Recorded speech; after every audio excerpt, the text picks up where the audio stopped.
Le titre de ce cours, c'est Stabilité des talus. Voici les documents de référence. Nous avons tout d'abord la géotechnique mécanique des sols, tome 2, Université de Liège, Robert Charlier, 2007. Ensuite, la mécanique des sols, stabilité des talus, note de cours, Université catholique de Louvain, de Lousberg, 1989. Les cours pratiques de mécanique des sols, plasticité et calcul des tassements, tome 1, de Coster et Singlera. Et des notes de cours de René Michel Faure, 2006, qui parle des méthodes de calcul en stabilité des points. Note de cours mécanique des sols de l'Université de Nantes. Rupture par rotation. Nous avons vu au départ la crête, c'est le haut, puis le pied de talus, c'est ici. Et là, c'est la surface de glissement. Soit un massif homogène caractérisé par une cohésion C' et un angle de frottement interne phi'. Supposons que la surface de glissement témoigne d'une situation à la limite de l'équilibre. C'est-à-dire que les contraintes de cisaillement mobilisent totalement la résistance au cisaillement le long de cette surface. Les forces agissant sur le segment de massif à la limite de l'équilibre peuvent se résumer. Il y a le poids du massif, W, la résultante des contraintes de cohésion, le C, et puis la résultante des contraintes de frottement. Supposons, dans un premier temps, C' différent de 0 et phi égale à 0. Recherchons le vecteur équivalent au terme de résistance due à la cohésion C le long du cercle de glissement. Vous avez le centre O ici. On va chercher le vecteur équivalent au terme de résistance due à la cohésion. En termes de grandeur, la valeur absolue de C est égale à l'intégrale de S, C ds, ce qui nous donne C fois 2 fois R sin alpha. Pour symétrie, la ligne d'action de C est parallèle à la pente du talus. Cette ligne d'action est à une distance R1 de haut, produisant un moment équivalent à la somme des moments dus au terme individuel de résistance C au point 0. Ce qui nous donne que le CR1 est égal à l'intégrale de S CRDS, ce qui va nous donner CR2 par R alpha. Ce qui va nous permettre de déterminer la ligne d'action R1.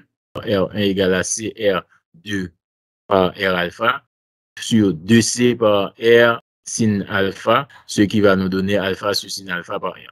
Nous avons R1 qui est égal à alpha sin alpha par R. Et vous savez également que alpha est supérieur à sin alpha. Si alpha est supérieur à sin alpha, donc R1 va être supérieur à R. Ce qui nous montre que la ligne d'action de C se trouve en dehors du cercle de rayon R. Maintenant, on va supposer que la cohésion nulle et on va faire une analyse sur le frottement interne du sol. Recherchons le vecteur R équivalent au terme de résistance due au frottement interne le long du cercle de glissement. Nous allons considérer la construction du cercle de frottement. Soit ρ, voici ρ ici, la contrainte totale sur une facette ds, sigma sa composante en normal, voici sigma, et puis tau sa composante en tangentielle.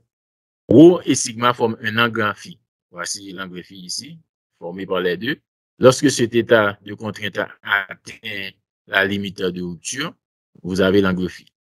Si on trace un cercle de centre O et tangent au prolongement de la ligne d'action de phi, voici le prolongement de la ligne d'action de phi, on obtient le cercle de frottement de rayon R sin phi si ce cercle est tangent à la ligne d'action.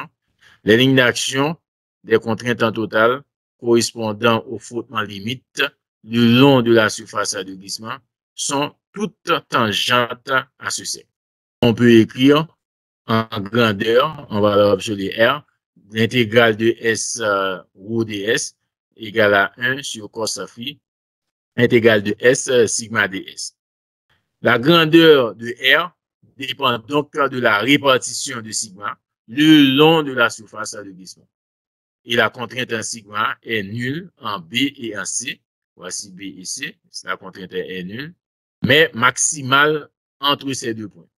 C'est pour cela qu'on va choisir une loi de répartition, que ce soit parabolique ou sinusoïdale, de sigma entre ces deux points qui va nous permettre d'exprimer l'expression de R en supposant que cette loi de répartition symétrique par rapport à OE, ici, OE, la normale à la courbe BC. La ligne d'action de R sera également tangente à un cercle de centre O. Le cercle de frottement modifié de rayon nu R sin phi prime. En effet, comme illustre cette figure, la résultante de ces deux vecteurs passe par le point A extérieur du cercle de frottement initial, comme on voit ici que ces deux résultantes des deux vecteurs, que ce soit vecteur ici 1, vecteur ici 2, donc ça passe par le point A et qui nous donne ce rayon. Que le paramètre nu supérieur ou égal à 1 différenciant les rayons des deux cercles de frottement dépend de la loi de répartition choisie pour pouvoir déterminer sigma. Lorsque on doit déterminer les facteurs de sécurité, que ce soit pour les cohésions l'angle de frottement interne, voici les formules à considérer. Supposant que le sol n'ait aucune résistance au frottement et donc toute la résistance soit apportée par la cohésion, totalement mobilisée dans le cas où C différent de 0 et phi égale à 0. Nous devons déterminer les différents paramètres-là, vérifier si une mobilisation complète de la cohésion suffit à empêcher la rupture. On doit déterminer l'aire du segment du cercle. Voici l'aire du segment du cercle. Voici la formule à appliquer. AS égale à R carré par alpha moins sin alpha cos alpha.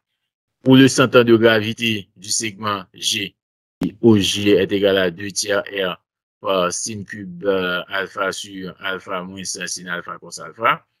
Le mouvement sollicitant au point O est égal à gamma AS par OG par sin I. Le moment résistant au point O également, le moment résistant au point O, c'est C par R1. Ce moment est égal à C R fois 2 R alpha. Quand on fait le rapport, FSR, ok, c'est MR sur MS. Ce qui va nous donner FSR égale à 3 alpha C sur gamma R sin cube alpha par sin I.